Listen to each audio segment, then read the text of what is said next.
Dulu desa Magersari sebelum disebut Magersari, bernama Kampung Welang. Atau Lak atau Muara Welang.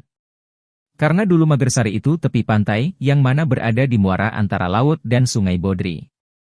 Dulu konon sejak 1200-an Masehi, di desa ini, adalah sebuah rumput atau padang ilalang dan berupa perkebunan, semacam hutan tapi tanamannya bukan jati, terdapat pula hutan bakau.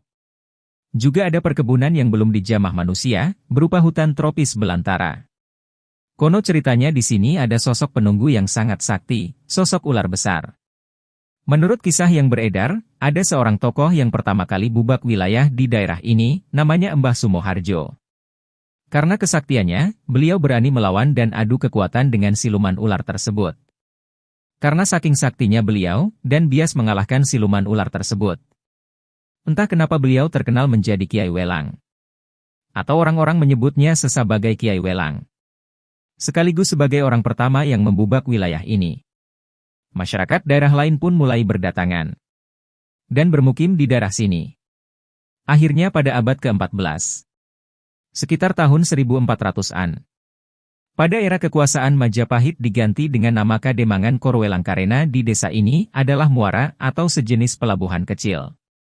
Mulai banyaklah para saudagar-saudagar dan pedagang dari Arab dan Cina berkumpul di sini. Setelah 1600 di era Mataram, dikarenakan di sini termasuk tanah kerajaan pada masa Majapahit, maka pada masa Mataram, daerah ini ditaklukkan dan dijadikan sebagai kampung biasa, dan bisa dibilang sebagai daerah taklukan Mataram Islam. Maka dari itu daerah ini sering ditemukan makam-makam wali dan makam bernisan dengan motif Islami. Dalam bahasa keraton, Magisari artinya yaitu orang yang tinggal di pekarangan orang lain. Atau tanah yang berdiri di tanah orang. Begitulah kisah asal-muasal desa Magersari. Terima kasih.